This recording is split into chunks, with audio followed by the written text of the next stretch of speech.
Assalamualaikum warahmatullahi wabarakatuh. Anak-anak solih dan solihah yang ada di rumah, sekarang bersama Ustazah Husnul kita akan mengenal kembali kisah Nabi Muhammad SAW. Kisah tentang kelahirannya. Apakah yang terjadi ya saat itu? Mau tahu? Atau ada yang sudah tahu? Kita dengarkan kembali supaya kita semakin kenal dan semakin cinta kepada Nabi kita Muhammad Rasulullah Sallallahu Alaihi Wasallam. Kita mulai dengan baca basmalah ya, anak-anak salih dan salihah. Membaca basmalah. Bismillahirrahmanirrahim. Dengan menyebut nama Allah yang Maha Pengasih lagi Maha Penyayang. Kita mulai kisahnya dari diperintahkannya Nabi Ibrahim dan Ismail membangun Ka'bah. Setelah Ka'bah dibangun, ternyata banyak orang-orang dari seluruh penjuru datang mengunjunginya untuk melakukan ibadah. Semakin banyak orang mengelilingi Ka'bah dan Ka'bah dikelilingi ratusan berhala. Setiap tahun rombongan haji datang ke Mekah. Rupanya ada yang tidak suka dengan hal itu. Siapakah orang itu? Ada yang tahu? Apakah dia juga berhasil membuat bangsa Arab berhenti mengunjungi Ka'bah? Kita lihat selanjutnya. Orang yang tidak suka Ka'bah diziarahi itu bernama Abraha. Orang yang tidak suka Ka'bah itu bernama Abraha. Dia adalah seorang laki-laki bertubuh pendek dan gemuk. Dia beragama Nasrani. Abraha tadinya adalah salah satu tentara Aryad gubernur Yaman. Namun dia memberontak. Dalam duel, Abraha berhasil mengalahkan Aryad. Aryad terbunuh dan Abraha menjadi gubernur. Dia adalah seorang yang suka dipuji dan sombong. Abraha tidak suka mendengar cerita tentang Ka'bah. Mengapa orang-orang Arab mengunjungi Mekah ya? Apa hebatnya Ka'bah? Gumam Abraha dalam hati. Agar orang-orang tidak lagi mengunjungi Ka'bah, dia membangun gereja megah di San'a, ibu kota Yaman. Gereja itu terbuat dari marmer dan kayu berlapis emas. Gereja itu dinamai Al-Qulais. Setelah gereja itu selesai dibangun, Abraham menulis surat kepada Najasyi yang berbunyi, "Wahai raja, aku telah mendirikan gereja untukmu. Belum pernah ada raja yang membangun gereja seperti itu sebelumnya. Aku tidak akan berhenti bekerja sampai ziarah bangsa Arab beralih ke arahnya." Abraham memaksa penduduk Yaman untuk bekerja siang dan malam. Pilar-pilar granit diambil dari bekas istana Ratu Bilqis. Salibnya dibuat dari emas dan perak. Mimbarnya dihiasi gading gajah. Abraha tertawa puas. Semua orang akan senang mendatangi Al-Qulais. Pikir Abraha, bangunan Ka'bah tidak ada apa-apanya dengan bangunanku. Ka'bah akan dilupakan dan mereka akan masuk agama Nasrani. Kunjungilah Al-Quds dan lupakan Ka'bah, serunya. Orang-orang Arab menjadi marah. Mana mungkin mereka melupakan Ka'bah? Bagaimanapun bangunan itu peninggalan nenek moyang mereka, Nabi Ibrahim dan Nabi Ismail alaihissalam. Suatu hari masuklah seorang laki-laki dari Bani Malik bin Kinanah.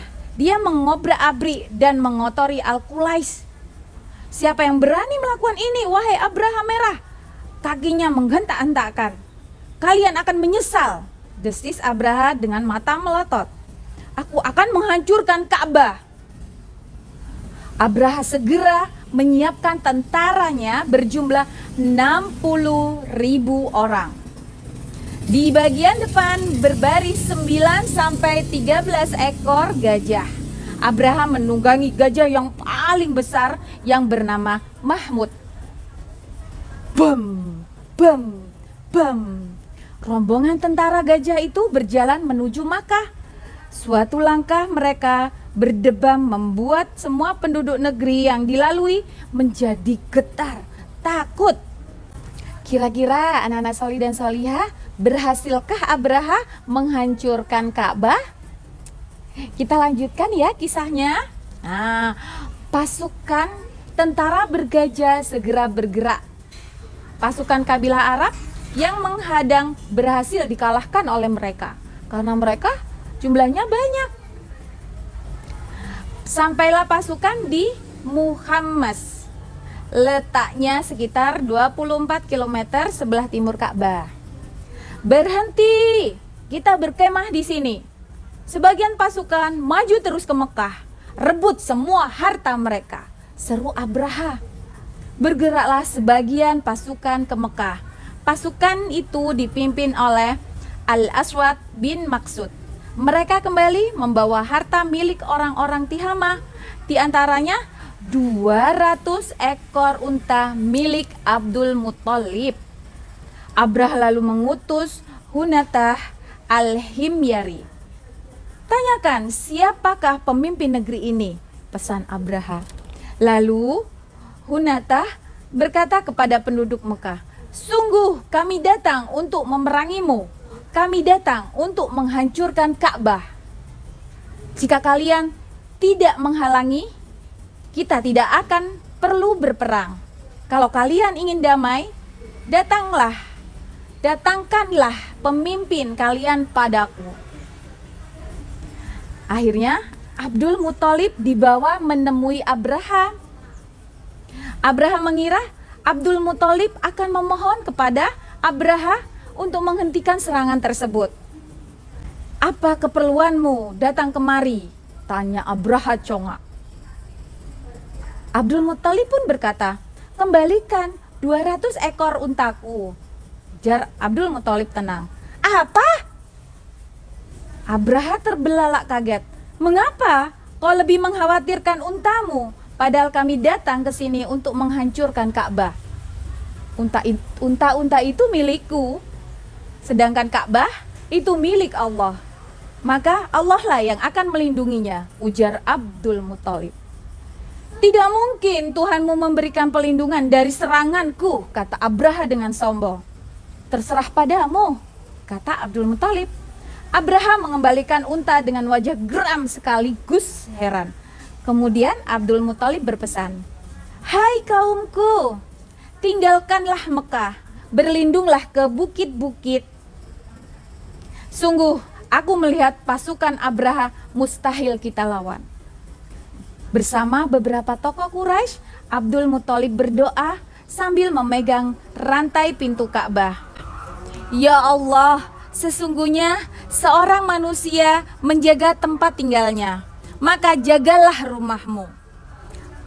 Takkan pernah menang salib dan kekuatan mereka besok atas kekuatanmu. Itulah doa Abdul Muthalib.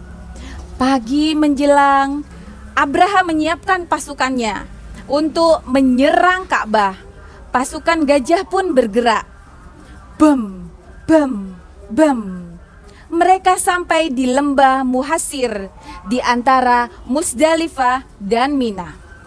Tiba-tiba gajah tidak mau bergerak. Ketika diarahkan ke tempat lain, gajah mau bergerak. Tapi ketika diarahkan ke Mekah, gajah tidak mau bergerak kembali. Hewan besar itu diam. Pawo, pawo, jerit gajah pilu. Dia takut. Perut Mahmud ditusuk dengan tongkat. Namun ia tetap tidak mau bergerak.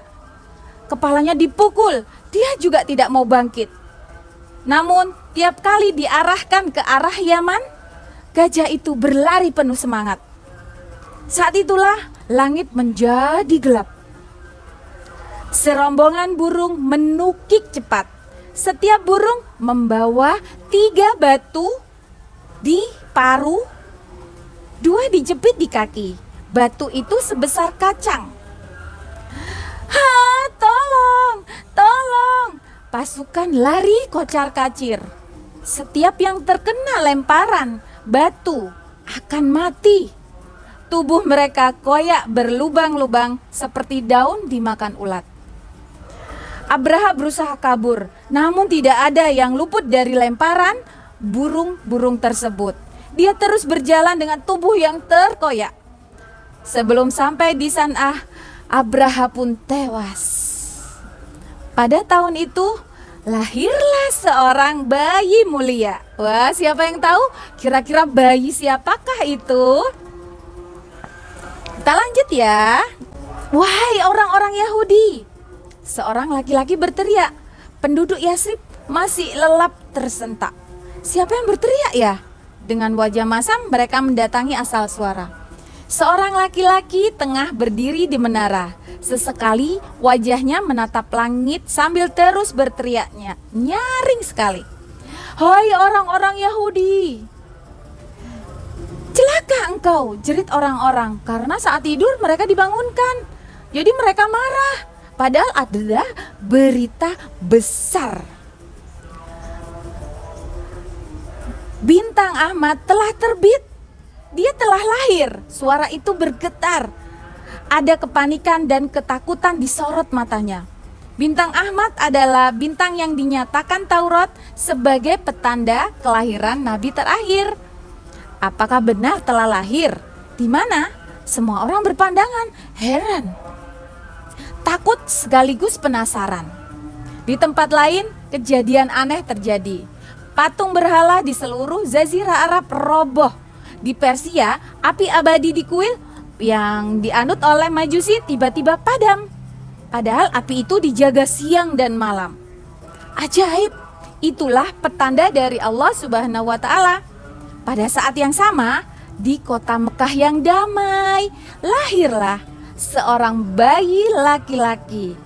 Dia adalah putra Abdullah bin Abdul Muthalib.